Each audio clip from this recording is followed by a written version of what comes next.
bring in our first guest. We're talking today to Baguio City Mayor Benji Magalong. Good afternoon, Mayor. Thanks for joining us again. Good afternoon, sir. Hi, Mayor. Hi, Mayor. Mayor, can you hear us? Good afternoon, Mayor. Long time no see. Mayor, baka nakamute po Malinaw kayo. po kami. Baka nakamute yung phone. Ay, nagsalita na siya kanina. Hindi, narinig ko na siya eh. Can you Baka hear? inaayos lang yung... Hello po, good afternoon. Ayun. I think we have him. Ayan, Sir, ayan. can you hear Hi, us? Mayor. Good afternoon po. Narinig na po ako? Yes, sir, we can hear you now. Opo, Yes, opo, ma'am. okay na. Sir Ed, Sir Ronald, Ma'am Ami, Yep. Hi. good afternoon po. Yes, sir. Thank you for joining us. Sir, sir? Kasi nung huli kayo nakausap ng sister program namin na STL, yung sa totoo lang, meron kayong binanggit na may binanggit kayo na meron pang susunod na mag-resign. That was a week ago already. Meron magre-resign. From the ICI. I'm sorry, from the ICI. Ganun. May nag-resign Oo, na. may binanggit kayo susunod na bibitaw from the ICI. And that was a week ago already. So, we're wondering kung ano nangyari doon. Sino ba? Were you referring to yung dating PNP chief na General Azurin. General Azurin? Hindi po. Definitely, si June will definitely stay with ICI para matapos yung task niya. Okay, but that leaves only two other people. I can't imagine the chairman resigning. Come again po? I cannot imagine the chairman resigning. Hindi rin magre-resign kasi he has to fulfill his function. Yes, sir. And so that only leaves the last member, yung taga-SGB po. Tsaka, Marami ho siya kasing trabaho sa SGB. Oh, so yun nga po. Ano ho siya? Matagal na ho. Marami na ho siyang trabaho sa SGB. tsaka hindi At year-end ho kasi, kaya talagang siguro napipilitan ho siya na kasi very demanding din ho yung job. I can nila. imagine. Pero agree ba kayo, Mayor, kay Chairman Andy Reyes na what the world needs now is love? Oo naman ho. Agree naman ho ko doon. Pero ang kailangan ho ng Pilipinas ngayon is makulong ho yung mga dapat ikulong. Yes, sir. I think everybody agrees with that, sir. Sir, but balikan ko lang, sir. Are you saying na yung taga-SGB po, yung Si Mr. Sana Yung Fajardo. auditor. Miss Fajardo is the one who's leaving the ICI?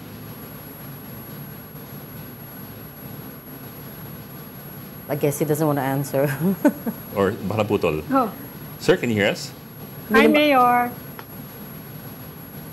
Nakamute? Nawala po si Mayor. Baka binabaan ka ng phone. Okay. Hi, Mayor. Hi, sir. Hello? Yes, sir. We can hear you now. Yes, Mayor. Narinig yun na ho. Yes, sir. We can hear you now, sir. Opo. Okay, sige ha. Yes, Please sir. go ahead. We were asking, Please go sir, so tama ho ba intindi namin na si Miss Rosana Fajardo, yung taga-SGB ng ICI, ang mukhang bibitiw? Siguro hindi na ako sasagot doon. Hintayin na lang ho natin. Okay. but at the very least, sir, what could be the reason? Daming trabaho? Kasi you also mentioned a while ago na daming trabaho sa SGB. Nung pa ho yun eh. Alam niyo kasi yung trabaho ho nila, nung nag-uusap po kami noon, nung nag-uusap po kami doon, alam ho namin, ang alam ho nila, mga 3 months lang, 4 months, Opo. patatapos na ho eh. Yeah.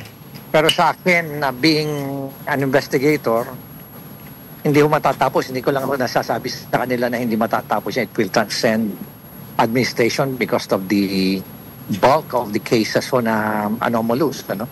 Sabi nga ho ng DPWH when they were briefing us, umaabot ho ng mga 240,000 yung mga unstructured na perceived as anomalous. And out of that number, mga 30,000 dyan ang flood control. Kaya paano mo tatapusin when it takes about a minimum of 3 weeks to finish one case? Napakadami ho niyan.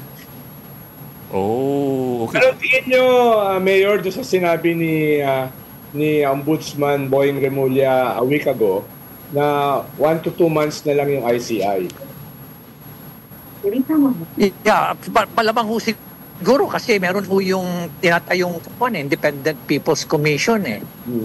At kung titignan niyo ho yung trabaho ng ICI, technically, trabaho ho yan ng ombudsman. Tignan niyo ho lahat yung mga mission and functions ho yan.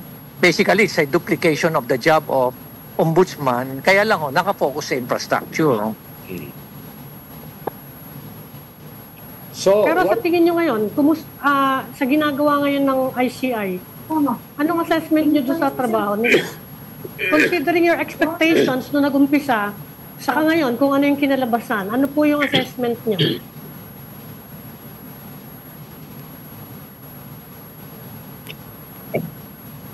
Hi, Mayor. Sir, I think our Nawala ulit signal's siya. not so good. Oo nga, paputol-putol yung... Hello, hello. Hi, Mayor. Yes, Hello. sir. We're back, sir. Oo. Okay na ho? Yes, sir. We're back. Yeah. Can you hear me now? Yes. Yes, Yes po. Ang Mayor, expectation ho namin Ah. during when we assume, syempre ho, we will be able to perform not necessarily lahat ho nung mandato ho namin, but at least makakapag-file ho kami ng mga kaso lalo na ho sa mga tiwaling mga politiko. Pero dahil nga ho kakulangan ng powers, authority, at kakulangan ng budget wala akong budget. Nagulat nga ako na September na buo tapos December pa lang na-release yung budget. Talaga akong kukunti lang talaga ma-accomplish niya. If you notice ho, yung mga cases na allegedly na inimbestigahan most of these are referrals lang Wala ho talaga yung Yes. solid talaga na i-file as a based on an investigation report. Kasi iba ho yung referral at iba ho yung case investigation report. Mayor, have you been reimbursed for your expenses? Na-download na daw yung budget, Wala diba? ho. Wala hong reimbursement yung ginastos ho namin Kasi wala talagang pondo Kaya in fact 2 weeks ago when I was talking to General Asurin, pati ho siya wala pa rin pati yung mga ibang tao niya wala pa rin, wala pa nga ang sweldo Kaya sabi nga nila, para sa bayan lang sir to, talagang attitude na lang to sir, sabi nila. Pero na-download na daw, sir, yung 41 million pesos. Last Yes, week lang. Yes, yung SARO was released November 11, pero yung MDS was prepared, it was prepared for almost a month. So siya, last week lang ko na-release yung pera Yes. For the past 3 weeks talagang matindi ho yung fieldwork na ginagawa ho ng ibang mga sumusuporta ho sa ICI. At wala hong wala hong compensation yon para sa bayan ho talaga yon. Hindi ba, sir, may contingency fund ng Malacanang na pwedeng quick release ng pera?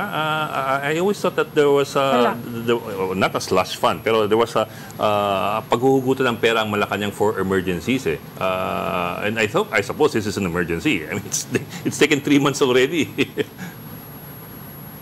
Ang nangyari po kasi is talagang wala ho Wala ho talaga Kaya, Mayor, yun na. Mayor, Yes, nakausap ko kanina si Brian Hosaka Sabi niya nakuha na daw nila yung 39 million pa lang.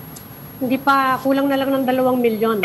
At saka sabi ko, tinatanong ko, nakaka-initiate ba kayo motu proprio on your end, ICI?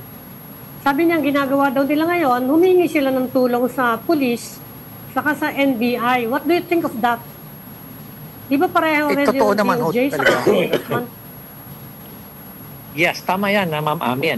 Talagang walang kakayahan ang ICI na mag-conduct talaga ng investigation. At kaya nga, during my time, on the first week, during the first week pa lang, I already prepared a memorandum of agreement and we had a signing. First week pa lang talagang pinastruck na namin yung MOA with the Philippine National Police, with the IBP, pati na rin sa mga civil engineers at mga crime watch group. Yun ang una namin ginawa talaga kasi hindi kakayanin na Nawala uli. Mayor. Hi, Mayor. Our Nawala signal siya uli. comes and goes. Okay. Okay. Hi, We'll let him Mayor. go Yes, because... yes, Yes, I can hear you. Yes. Yes, I can hear you. Sabi ko nga ho, Pakituloy na talagang lang, hindi ho kakayanin ng ICI na mag-imbestiga kasi mag-isa ko lang, ako nga lang noon, mag-isa ko lang ang investigador doon eh. Yes. Wala na akong investigator sa ibang mga opisina. And we were only initially allotted 30 personnel for the entire ICI. Kaya sabi ko, sa chairman, sir, napaka-imposible magkakaroon tayo ng investigasyon dito. Kulang na nga tayo, wala pa tayong pondo, kulang pa tayo ng tao. Kaya kailangan natin ng force multiplier. Si General Asurin, does he know exactly kung anong role nyo? Kasi kayo, nagkaroon tayo ng controversy over you dahil sinabi ng Malacanang, di ka naman daw investigador. Si General Asurin, ano ba siya? Is he a special advisor or an investigator? Ano po yung pagkakaintindi niya? Anyway, hanggang 11 o'clock naman yan. Ma'am, it doesn't take, it's a no-brainer, ma'am eh. It's a no-brainer. Ang designation ko na ipinarating sa akin, and they came up with that designation, is special meron advisor siyang and official investigator. statement Ganon din ang Yeah, so, and that was also the designation. Yun din ang, sa nakikita ko kay Jun Asurin, yun din ang function niya eh. Special advisor, investigator. Otherwise, ano pang gamit ng ICI kung wala silang investigator? Anong gagawin nila doon? Kakalanta na lang sila. Okay. We'll leave that there for now because also your line is not so good. We'll try you another time. Thank you so much for talking to us today, Baguio City Mayor Benji Magalong. Thank you, sir. Maraming Thank salamat you po. very much. Maraming salamat po. Thank you po sa inyo.